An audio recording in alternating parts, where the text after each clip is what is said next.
So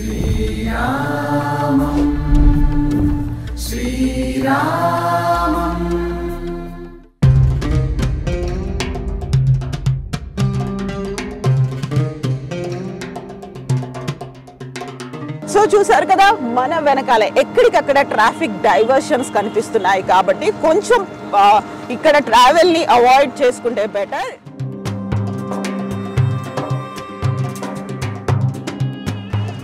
ప్రస్తుతం మనం ఉన్నాము అయోధ్యాపురంలో. అయోధ్యలోని దీన్ బంధు చౌరస్తాలో ఉన్నాము. జనవరి 22 బాలరాముడి విగ్రహ ప్రాణ ప్రతిష్ఠ కోసం అయోధ్య నగరం అంతా రెడీ అయిపోయింది. ముస్తాబైపోయినటువంటి దృశ్యాలు మనకు కనిపిస్తున్నాయి. అయితే అయోధ్యలో ఉన్నటువంటి బాలరాముడిని దర్శించుకోవాలనుకునే భక్తుల కోసం కీలకమైనటువంటి విషయాల్ని ప్రస్తుతం మనం చూడబోతున్నాము. ఇక్కడ మోస్ట్ ఇంపార్టెంట్ థింగ్, జనవరి 22 అనేది అతి కీలకమైన రోజు, చారిత్రాత్మకమైన రోజు, వందల ఏళ్లుగా ఎదురు చూస్తున్నటువంటి రోజు, ఒక స్వప్నం ఫలించే వేళ ఆ రోజు. అయితే ఆ రోజుకు సంబంధించి కీలకమైనటువంటి ప్రకటన చేసింది రామతీర్థ క్షేత్రం. ప్రధానంగా 7,000 మంది అతిథులు రాబోతున్నారు. అందులో ప్రధానమంత్రి నరేంద్ర మోదీ, యూపీ సీఎం యోగి ఆదిత్యనాథ్, విహెచ్పికి సంబంధించినటువంటి ప్రవీణ్ భాయ్ తోగాడి, వీళ్ళందరూ కూడా రాబోతున్నారు. అట్ ద సేమ్ టైం 7,000 మంది అతిథులు ఉంటారు కాబట్టి అతి కీలకంగా కనిపించబోయేది ట్రాఫిక్ జామ్. ఎక్కడికక్కడ రెస్ట్రిక్షన్స్ ఉండబోతున్నాయి. ప్రత్యేక ఆహ్వానితులు, కేవలం ఇన్విటేషన్ పంపించిన తర్వాత ఒకరికి మాత్రమే అనుమతి ఉంటుంది. ఆ ఫ్యామిలీ మెంబర్స్ కానీ ఇంక్లూడింగ్ వైఫ్ కానీ రావడానికి ఉండదు. ఎవరి పేరు మీద అయితే ఆ ఇన్విటేషన్ వస్తుందో వారు మాత్రమే రావాలి. వారితో పాటుగా కార్ పాస్ ఉంటుంది. ఆ కార్ పాస్ ఉన్నటువంటి వాళ్ళు మాత్రమే అయోధ్యాపురంలో ఎంటర్ అవ్వడానికి అనుమతి ఉంటుంది. ఇక మిగతా వాళ్ళు ఎవరు, సాధారణ భక్తులు ఎవరు ఆ రోజు రావడానికి కుదరదు. ఒకవేళ పర్మిషన్స్ అవి లేకుండా ఎవరైనా వచ్చినా రూమ్లోనే ఉంచుతారు.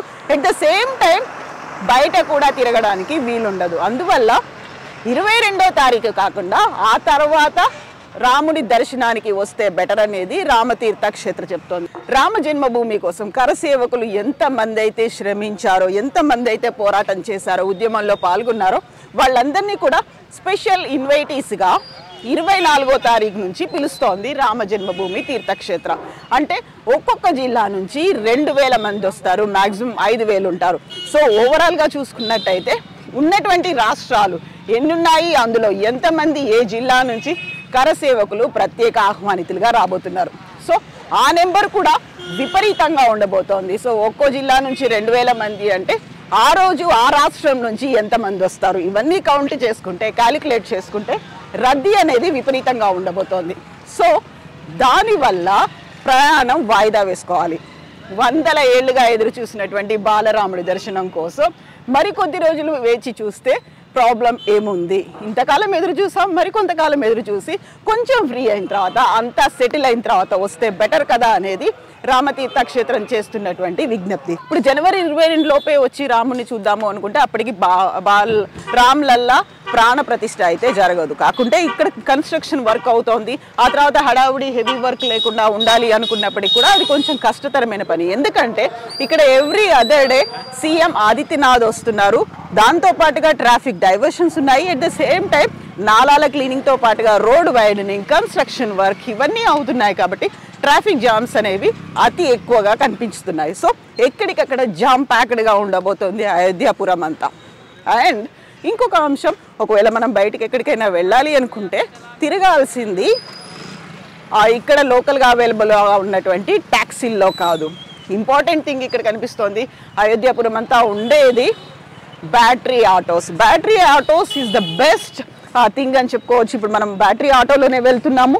సో అయోధ్యాపురం అంతా తిరగడానికి అతి కీలకమైంది ట్రాఫిక్ జామ్స్ని అవాయిడ్ చేసేది బ్యాటరీ ఆటో. ఇప్పుడు మనం బ్యాటరీ ఆటోలో వెళ్తున్నాం, అయోధ్యాపురాన్ని చూడబోతున్నాం. నాతో పాటుగా రండి.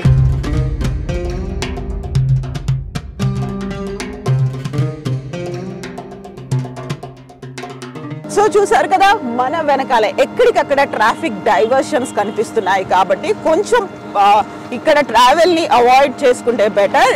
మంత్ ఎండ్ వరకు అట్లీస్ట్ February 1st నుంచి అయినా రావడం బెటర్. అండ్ మోర్ ఓవర్ ఇక్కడ ట్రాఫిక్ డైవర్షన్స్తో పాటుగా మనం మాట్లాడుకుంటున్నాము బ్యాటరీ ఆటో గురించి. సో చాలా స్మూత్ అండ్ కంఫర్టబుల్గా ఉంటుంది, ఈజీ జర్నీ అనేది ఉంటుంది. ఎందుకంటే హెవీ ట్రాఫిక్ అనేది కనిపిస్తుంది, ట్రాఫిక్ డైవర్షన్స్ కూడా ఉన్నాయి కాబట్టి ఈజీగా వెళ్ళడానికి అండ్ స్మూత్గా ఉంటుంది బ్యాటరీ ఆటోస్. అండ్ పర్యావరణ హితం కూడా కాబట్టి మీకు అయోధ్యలో ఎక్కడ చూసినా బ్యాటరీ ఆటోసే కనిపిస్తుంటాయి. అండ్ ఇక్కడ మనం కనిపిస్తోంది ఇక్కడ వర్క్ అనేది కనిపిస్తోంది, కన్స్ట్రక్షన్ వర్క్ అనేది కనిపిస్తోంది. January 22కు సంబంధించినటువంటి ఏర్పాట్లు ఇక్కడ మనం చూస్తున్నాము.